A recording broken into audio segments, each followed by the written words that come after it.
All right, let's get right into it. When you boil it all down, every election, every election, rests on a super simple thing. A list. A list of everyone who's allowed to vote. It's the bedrock of democracy, right? But what happens when that bedrock has a massive crack running through it? And listen, that's not some far-off what-if scenario. No, this is a very real problem, and it's one that can shake an entire country's faith in its own system. Just imagine for a second that the list of voters isn't quite real, that some names on it belong to people who just don't exist, or maybe even worse. Like, what if you found out a dead person was still listed as an active voter? Yeah, I know, it sounds like something straight out of a political thriller, but this kind of thing has actually happened in real-world elections. Or how about this one? The same exact person is registered to vote multiple times.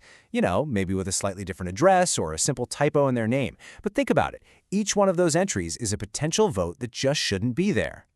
And then you get to the one that it completely breaks your brain. Finding out there are more registered voters in a town than there are actual living, breathing people. When the numbers just don't add up, when they defy all logic, well, that's when trust really starts to fall apart. So all of this brings us to what's known as the phantom voter problem. Let's dig in and figure out what these weird entries, these anomalies, really are, and why they matter so much. So what is a voter roll anomaly?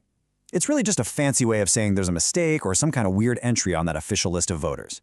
Now, it could be a totally honest mistake, a simple clerical error, or it could be a sign of something much bigger going on.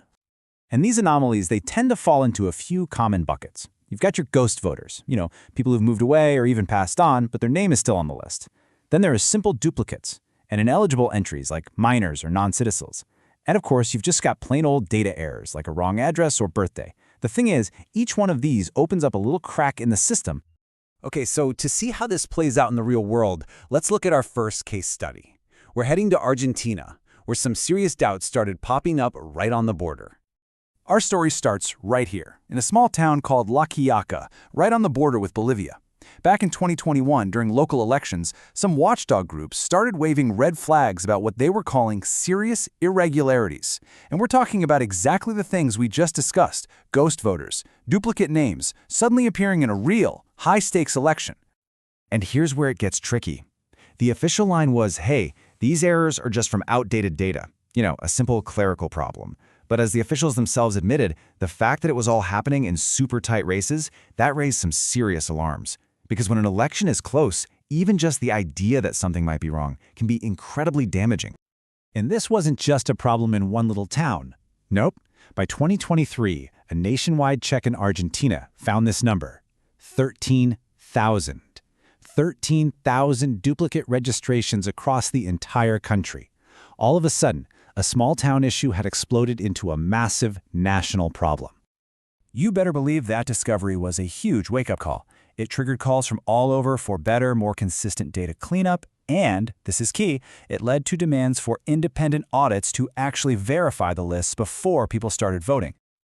All right, so if Argentina's story is about creeping doubt, our next stop, Bolivia, is about a full-blown crisis of trust.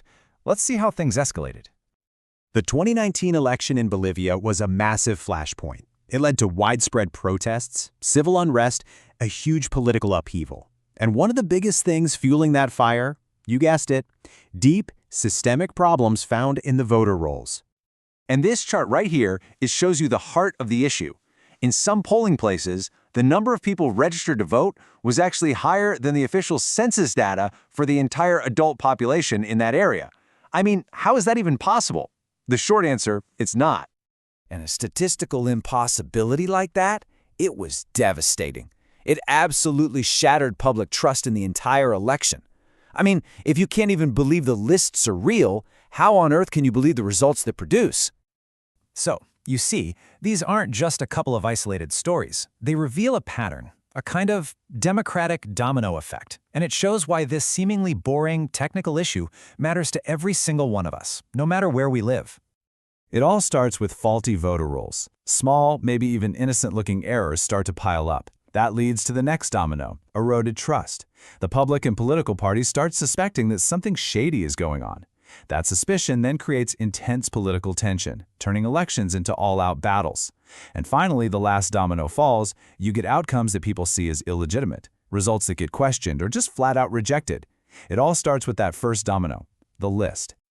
So, how do you fix this? How do you put the dominoes back up? Well, both countries give us some really important lessons in verification. They show us a path toward rebuilding that shattered trust. Now, what's interesting is that the two countries took different approaches. Argentina really zeroed in on data cleanup and, importantly, giving outside groups like the media and NGOs more access to audit the process. Bolivia, because they had faced a much deeper crisis, went even further. They created stronger judicial oversight panels and brought in international experts to help them rebuild their systems from the ground up. So what are the big lessons here for any democracy? Well, first, you've got to audit the rolls regularly, not just frantically right before an election. Second, bring in independent watch groups. Having a second, trusted set of eyes is absolutely crucial. Third, use technology but use it wisely to make sure things are accurate and secure.